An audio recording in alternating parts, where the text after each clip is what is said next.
महाराज जी, मैं मुस्लिम दरबार हजरत मौला अली में 18 साल से मुख्य संत के रूप में कार्यरत हूँ।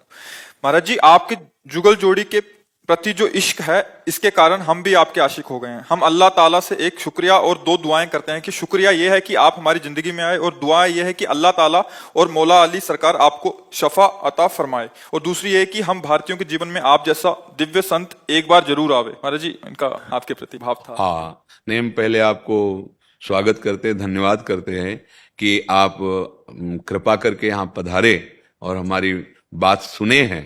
तो हमें बहुत अच्छा लग रहा है कि वास्तविक धर्म का स्वरूप इतना विस्तृत होना चाहिए कि छोटी छोटी मेड़ों में बंधकर एक दूसरे के प्रति जो राग द्वेषात्मक भाव हैं, इनको मिटा देना चाहिए। हमारे चाहे जो भी ग्रंथ हों, उन ग्रंथों में आप स्वाध्याय करके देखिए, चाहे हमारे रामायण, गीता, भागवत हो, या श्री गुरुवाणी जी हो, या आपके जो ग्रंथ हैं, आप उनको गौर से पढ़कर देखिए, भगवान को साक्षी करके, क्योंकि वो महान भगवत स्वरूप वाणी है। आप उसका जब अर्थ समझना चाहेंगे, राग द्वेष से तो अलग निकलेगा, और आप अपने भगवान को साक्षी करके देखेंगे तो मुझे ऐसा लगता है कि वो विश्राम देने वाली वाणी बन जाएगी।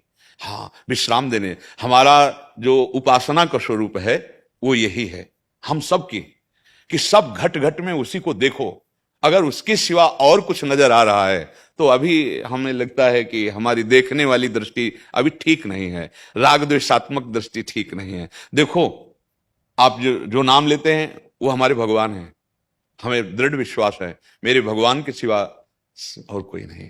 वही जिसे हम राम कृष्ण हरि बोलते हैं, उसे आप ऐसा बोलते हैं, उसे ही वाहे गुरु कहते हैं। वही परमेश्वर है, परम ईश्वर। वही अलग अलग नामों से उपासक पुकार रहा है। तो बीच में जो राग द्वेषात्मक वृत्तियां हैं वो हमारी हैं, पर्सनल हैं। जैसे बिजली दो तार में चलती है, ऐसे ही राग और द्वेष, अनुकूलता और प्रतिकूलता, मान और अपमान, अपना और पराया, इसी पे माया मन को विचरण कराती है। अगर इन कनेक्शनों को काट दे, फिर आप देख लो तो आप जीवन मुक्त महापुरुष हो जाओगे। ऐसे महापुरुष हुए हैं जिनकी हम चरण वंदना आज भी करते हैं। कहीं भी हो, किसी भी जगह हो, जब ऊंचाई पर पहुंचते हैं तो सब एक ही नजर आता है, और जब तक बहुत नीची धरा में रहते हैं तो ऊंचा और नीचा समझ में आता है, अपना और पराया समझ में आता है। पहले तो हम मन से आपको प्रणाम करते हैं कि आपने वास्तविक धर्म के स्वरूप को समझा और आप यहां तक कृपा करके आए। हाँ, आपका धन्यवाद है। और आप जैसे विस्तार हृदय वाले, विशाल हृदय वाले यदि आशीष देंगे तो इस जीवन में सामर्थ्य बनी रहेगी कि जो गुरु प्रताप से मिला है वो वाणी सबको सुनने को मिलेगी। ये तो मरा हुआ शरीर है, किडनी फेल है, लेकिन आप सब संतों की और आप सबकी भागवतिक शक्ति कि ये जीवित रहे और बोलते रहे, इसीलिए जीवित हम बोल रहे हैं। आपका सबका आशय मुझे बहुत अच्छा लगा। मुझे इसलिए बहुत अच्छा लगा कि ये जो छोटी छोटी बेड़े बना करके हम राग द्वेषात्मक वृत्तियां धारण करते हैं, ये कभी धर्म नहीं हो सकता।